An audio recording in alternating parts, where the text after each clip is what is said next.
Marcus Smart looking. Kennard to win the game. Yes! Yes! Yes!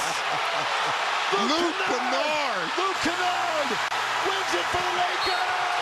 Welcome to the Lakers show, Luke Kennard.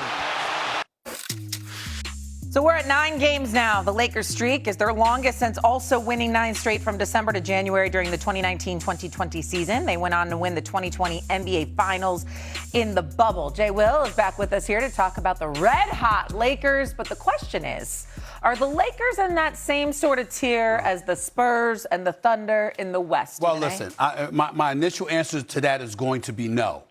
But the jury is still out. And I'm going to tell you why. It's one thing for us to look at Oklahoma City. I see your face. I'm coming to you. It's one thing for us to look at OKC. We know they're number one.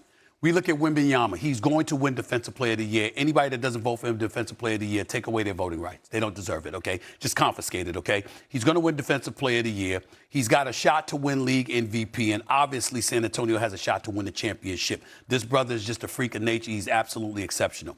We have maligned the Lakers most of the season, particularly a 40-game stretch when they were a 500 team.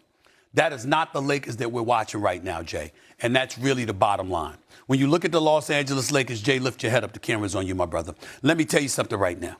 When you look at the Los Angeles Lakers, to see how efficient they've been offensively, to see how explosive Luka has been, to see how LeBron has made the adjustments, being the leader and the 4-time champion that he is, and understanding who he is and what he brings to the table to contribute to winning, having played the center spot at times, for crying out loud. What we've said about them, okay, can you make three-pointers? They've improved their three-point shot, okay? They've gotten better defensively, even though they're still not that great. But a great offense can make an opposing offense tight and less efficient than they're accustomed to being, because every mistake is something they believe will cost them. And I think that's what we're seeing when we're looking at the Los Angeles Lakers right now. They are clicking on so many damn cylinders, it's hard to put into words, because offensively, they're just that special. And when I watch, if you remember, Jay, last year when we watched OKC, there were a lot of offensive droughts. Their defense carried the day, because offensively, even though Shea Butter is one of a kind and what have you, you watched them and you said, damn, offensively, they get a bit stagnant at times. And with the Spurs youth, you just never know. So I wouldn't pick the Lakers to beat San Antonio. I wouldn't put the Lakers to beat OKC. But they are legitimately the third best team in the Western Conference. And the momentum is climbing, which means to me, we can't rule anything out. Jay, it seems you would disagree. Go ahead. You're so good, man. You're so good. Like, I swear, it's next level. Because I think after that beautiful soliloquy, all that word salad, you pretty much said that you don't think they're in the same tier as the Thunder and the Spurs. I started off saying that. Yeah. But then why say all the other stuff? What did all the other stuff have to do with it? Because I think it could change, Jay. I think over the next few weeks it's change. That's it. You my boy, big brother. We talk about this all the time. Yeah. You're going to tell me on national TV that you are going to bet on this Lakers defense to carry them in a 7-game series if they met the Spurs or if they met OKC. And you're going to say that if in the last X amount of games of the season, that is enough to build your confidence in who they are defensively to do it. That's what you're going to say? Okay, can I answer it this way, Jay? Sure. If the second round of the Western Conference playoffs were to begin today, the Los Angeles Lakers would play the San Antonio Spurs, correct? Yes. I think that's a 7-game series. But you would pick the Spurs. I would pick the Spurs. But I think it's a 7-game series. And so what I'm saying to you is because I think it's a 7-game, then we got Luka and LeBron in a Game 7. So what you're saying is you're doubling down on there's a chance. There's a chance. You're saying there's a chance. I'm doubling down on there's a chance. Yes. And by the way, J.J. Redick is a Coach of the Year candidate, by the way. I would agree with you on that. I think he's done a phenomenal job turning them around. Yep. I think we're seeing a team that's made improvements. I'm still on this stick with them that, look, they're on a hot game winning streak. I like the Lakers, love the way LeBron plays, love the way Luka plays, love the way some of their key individuals are fitting in. I just don't know if I believe they're on the same level as the Spurs and OKC. And even if the OKC has some offensive droughts, I know who OKC is defensively each and every night. Okay. I know who the Spurs are defensively each and every night. I know the Lakers may have the ability to outscore you, but I don't see that being sustainable when we get into a 7-game series where people can actually sink into these scouting reports and make life difficult for them. Where I struggle with Shay, is that this brother who's a national champion and player of the year, and he knows the difference between situations under normal circumstances and how things are when things get tight. You know that certain cats' palms get sweaty, backsides get tight, they get a little bit nervous. All right, it ain't the same as it is during the regular minutes in a game. So I'm thinking of LeBron and Luka, and the game is tight, and it's a lot on the line, and then all of a sudden you young. And your athleticism and your basketball skills, your gifts ain't enough to carry you through. It's a little bit of this. It's a little bit of this. And who's going to have that advantage in those tight moments? That's how I'm looking at it, and I think Jay's ignoring that. So, guys, think about a month ago, maybe 6 weeks ago, like the Lakers were trending towards playoff irrelevancy. Like we were like, are we even going to talk about them on the show? They're kind of becoming irrelevant. Now they've creeped their way back up to the third spot in the West. We're having a conversation with them about the upper echelon, and we still have a month and some change to go until the playoffs actually happen. Like, and Luka, they don't play good defense, but they're willing defenders. That was not a thing. Jay didn't pick up on that. Jay knows this, but he left that out. Like, Luka actually is giving you some effort defensively. He's a willing defender. LeBron James is playing center at times. He's doing whatever is asked of him, whatever is required in order to them to win basketball games. And then 1 minute it's AR, another minute it's Marcus Smart hitting a game-winning three. Luke Kennard last night. I'm like, wait a minute now.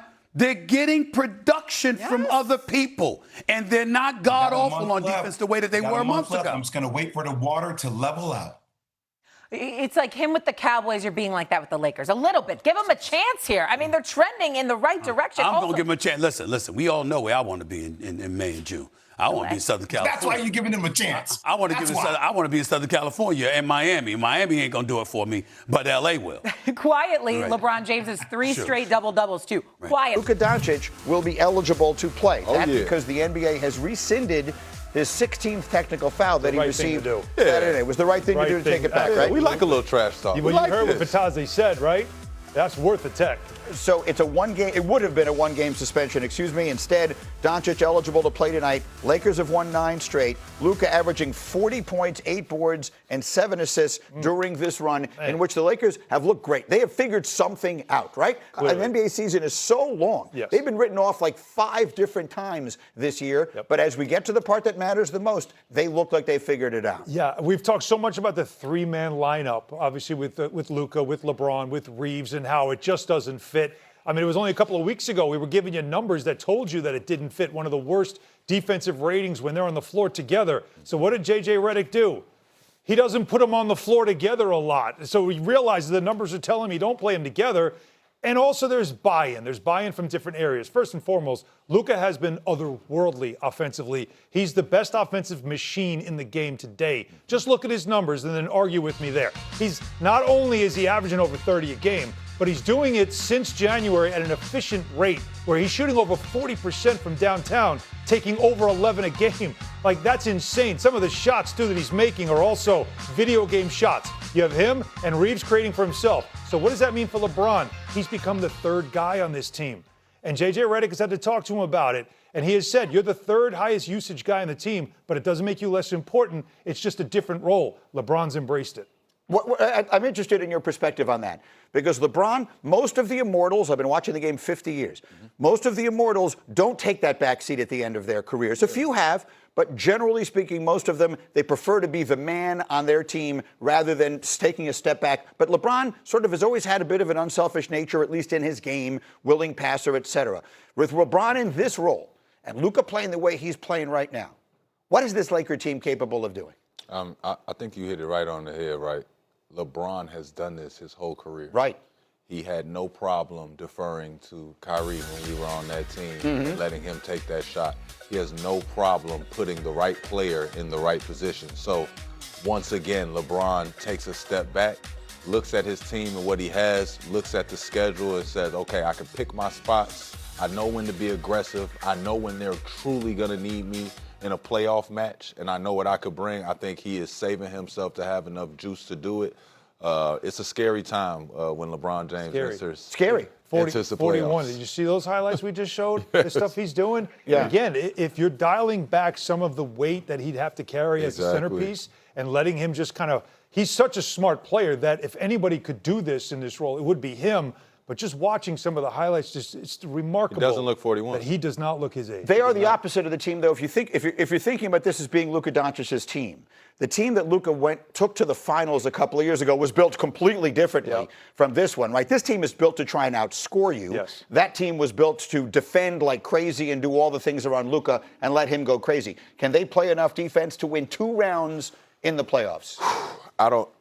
I expect their defense to continue to try and improve as a team, but they're bigs. Yeah, That's I don't where it think is. that they have the rim protection to get it done, nor the longevity in the health department to make sure that they can carry themselves past that. Anything that the Lakers do in the playoffs is going to have me excited and tickled to death. Okay. It's going to be a fun run, though. For sure. No question. For Both sure. conferences are fascinating. By the way, we've got 2 good games coming